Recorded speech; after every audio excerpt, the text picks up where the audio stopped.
Assalamu alaikum. Welcome to the ICB online series, and today we will be continuing the lecture 12 for grade for biology. I am Muhammad Hassan Shafiq, and we will be continuing the unit 23 chromosome and DNA. And in today's lecture, we will be talking about a very equally important topic, the mechanism for DNA replication. In the last lecture, we studied how it was eventually proved that the DNA replication is a semi-conservative, and how it is the hereditary material which specifies the information for the traits which actually are transferred or from one generation to the other. Now, the mechanism for DNA replication, the DNA replication is a continuous process, but today over here, we will be only be talking about the different phases for the sake of convenience. Now, the initiation phase is characterized by the formation of a replication bubble and replication fork, each of which are formed at a particular site called the origin of replication, the ORI site.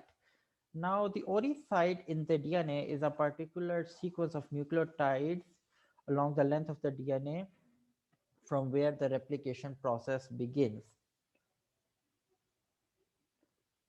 In eukaryotic DNA, since the length of the DNA is very large, there may be more than one origin of replication sites, but the prokaryotic DNA has only one specific origin of replication. Now, we will talk about this in detail, that how replication begins and how is it initiated and how actually what events occur along the entire length of DNA. And we will start this by the formation of a replication bubble. Now, the replication bubble is formed when a DNA helicase, which is an enzyme which opens up the duplex into and converts the DNA into a single stranded DNA, and the DNA gyrase, which uh, works slightly ahead of the helicase and facilitates in unwinding of the DNA duplex by reducing the tension created during unwinding process. Now, obviously DNA can only be like opened up when it is unwinded, since DNA is present in the cell in a very coiled form. So in order for it to be opened up and replicated, it first needs to be unwinded, and the enzyme which works ahead of the helicase during the unwinding process to reduce the tension created uh, during converting of a duplex into a coiled duplex into a single a straight duplex. DNA gyrase works, and it is one of the very important enzymes which need to be efficiently performing during DNA replication. So a much coiled DNA looks like a ladder once it the gyrase acts upon it, and the helicase just then works by breaking the hydrogen bonds formed between the nitrogenous bases, the complementary nitrogenous bases in the DNA. Now, due to the action of DNA gyrase and DNA helicase, the two strands of DNA gradually separate from each other and give a bubble-like appearance at origin of replication, the replication bubble. Now, since DNA, if it opens up, it gives like the two strands, when they go away from each other, it gives the DNA a bulged appearance, which is called a replication bubble. After the breakdown of these base pairs, the single strands of DNA uh, should be prevented from binding up again, and the proteins which facilitate the DNA to remain as single strands are called single stranded binding proteins. Now, both the single strands of DNA now can act as template in the next phase and direct the synthesis of new daughter strands along themselves. And each strand of replication bubble is now termed as a replication fork. Now, it depends whether, like I said, that either of the two strands can be used to direct new DNA strands. So the strands where the new daughter duplexes get attached and are formed, um, form the replication form. But the replication bubble is actually formed at the site where the DNA opens up and remains single stranded. So now we will be talking about the next process, which is the extension or polymerization phase. Now, the extension or polymerization phase is the formation of daughter strands along the templates. Now, the daughter strands are actually synthesized by DNA polymerase, which is the main replicating enzyme. And this enzyme cannot work unless some nucleotides are already present at the initiation site. Now, for this purpose, a primase enzyme is involved to arrange some RNA nucleotides complementary to the templates. Such short strands of few RNA nucleotides are called primers, and these are actually the start site for the activity of DNA polymerase. DNA polymerase is a very efficient enzyme and can add nucleotides at tremendous speed. But one of the things which it lacks is that it cannot initiate replication on its own. So for that, it needs to recognize a primer. Now, for that, whenever we do in vitro DNA synthesis or in vitro DNA replication, the sequence of the primers should be very important. Now, these primers are added upon by an enzyme called primase, and these nucleotides are added just complementary to your initial site. So for an efficient in vitro DNA replication, the length of the primers should also be very important. Short primers usually are not favored because there are probabilities that similar sequences might also be present at some other regions in the genome as well. So, and actually, a good primer represents a length of to about 20 nucleotides, which ensures that this sequence will necessarily bind to the initial site of complementary to your template. Uh, so, after the establishment of primers, the synthesis of daughter strands begins by the DNA polymerase enzyme, and there are usually three different forms of this enzyme.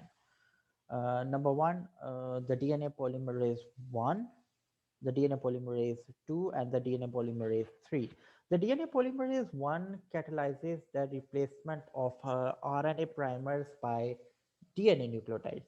Since I just said that primase attaches RNA nucleotides, but they have to be replaced by DNA nucleotides later, since the nucleotides in RNA and DNA are different in one regard. Like we know that uracil is present in RNA, which is replaced by thymine in DNA. So the replacement of these RNA nucleotides into by DNA nucleotides is done by the DNA polymerase 1. So it provides a support to the DNA polymerase 3 in the main replication process. And this replacement is done in the termination phase of replication. Okay, so it is not like it is replaced straight away. It is done during the termination phase, which is the last phase in this important process. The second form of a DNA polymerase is the DNA polymerase 2, which is involved in the repairing process of DNA damages during the lifetime of a cell. Now, this is also very important for a cell survival point of view, that a cell can like damages in the or mutations in the DNA can result in uh, cancer. Like it can convert a cell into a cancerous cell, and uncontrolled proliferation can result in tumors and bring threatening consequences. So DNA needs to be repaired for any damage straight away, and this is done by the DNA polymerase. 2.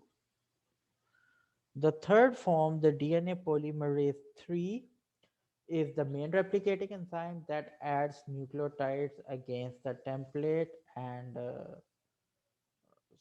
the speed of this enzyme is remarkable. It is around 1000 to 2000 nucleotides in prokaryotes and 100 to 200 nucleotides in eukaryotes.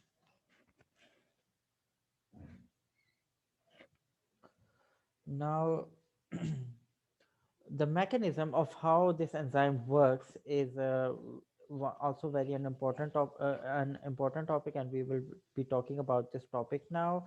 The mechanism of DNA polymerase 3 activity is, like I just said, that polymerase 3 cannot initiate replication on its own, and it can add nucleotides only along the 3' end or the 3' hydroxyl group of a DNA pre-existing strand, which it means that we do know that DNA are composed of long polymers of nucleotides, and a nucleotide has a 5' end, which actually indicates the position of the carbon atom having the phosphate group, and the 3' end, which carries a free hydroxyl group. Now, so since the two strands are anti-parallel, which it means that one of the strands will be from 5 to 3 and its other counterpart will be from 3' to the 5' end. So looking at this, it appears as DNA polymerase 3 can only add nucleotides to the 3' end of a growing strand, which means that the replication will be continuous only along the one strand, rather than both of them. Now,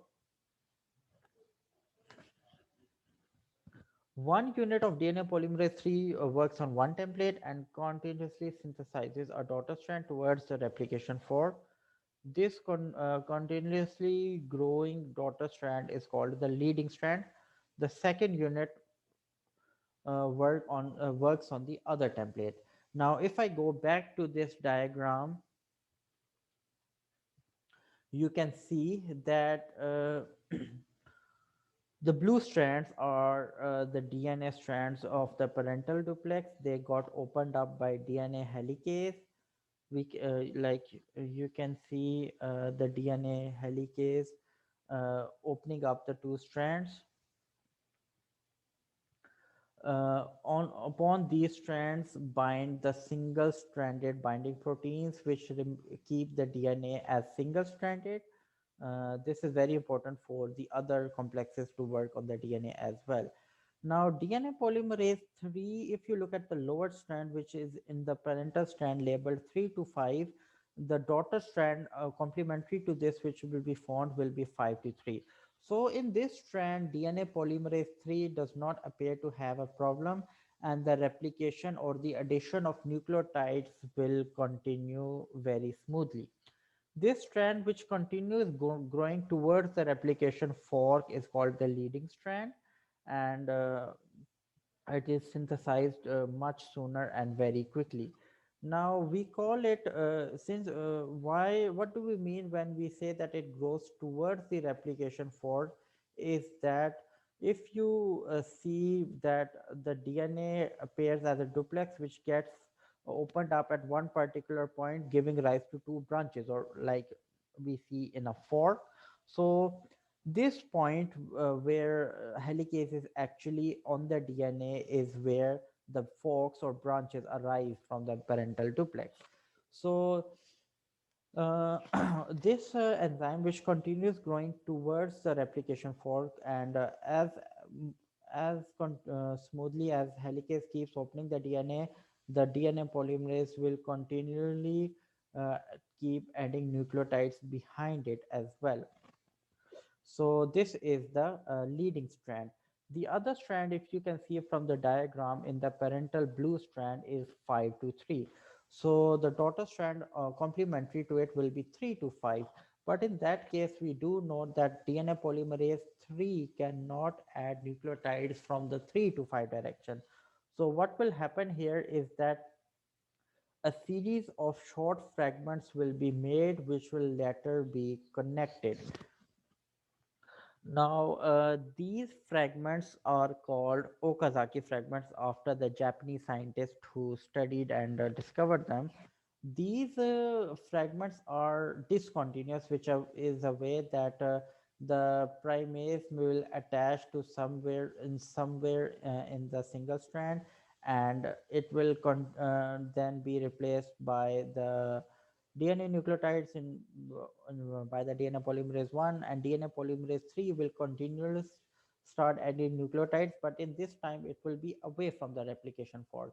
So as soon as the helicase keeps opening up the DNA, primase will keep getting attached to the single stranded template at different sites and form duplexes, which will grow away from the replication fork towards the very start. So in this strand, you can see that the replication occurs discontinuously, and it is not smooth. As helicase keeps opening up the DNA, primase will keep getting attached at different points, okay, and grow away from the replication fork towards the very start, generating new fragments. Now, as the two units are interlinked, the second unit is allowed to polymerize daughter strand up to a specific length, and then it has to jump back again to make another fragment. So these fragments, called the Okazaki fragments, like I said, have a length of 100 to 200 in eukaryotes and 1000 to 2000 in prokaryotes, uh, to a new primer to perform polymerization again. Now, what do you think might be the reason that prokaryotes having longer DNA or longer Okazaki fragments than the eukaryotic one? The reason probably lies in the generation time of bacteria, which is very small, and like binary fission takes how much? 20 minutes. So 20 minutes are needed to actually uh, 20 minutes are actually the time in which a bacteria has to replicate and form all its contents, the interface and everything. So that's why, in order to save time, the Okazaki fragments, so the replication has to be very rapid, which is why the Okazaki fragments are much longer in bacteria or in prokaryotes. So this daughter strand, we're talking about the lagging strand here, it grows discontinuously away from the replication fork by forming short fragments interrupted by primers, and this discontinuously growing strand is called the lagging strand.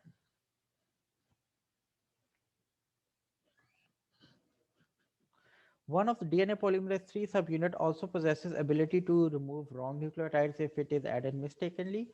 This ability is called proofreading. So a subunit in the enzyme, the main replicating enzyme polymerase 3, also has proofreading ability, which has the ability to correct any wrong nucleotides added during the replication process, which is called proofreading.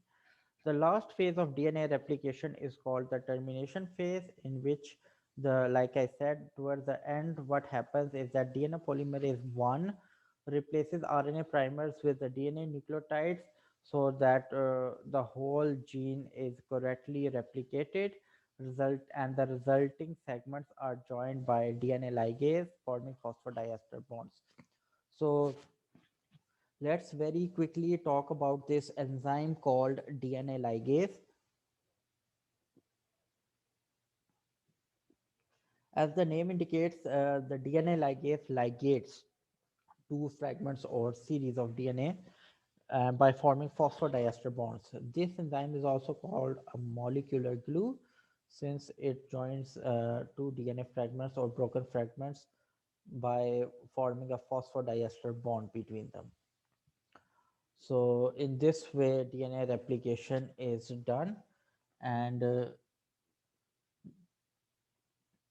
Uh, this is a very important topic from an examination point of view. This was all for today's lecture. Just for conclusion, We will talk about PCR or polymerase chain reaction in the coming chapters.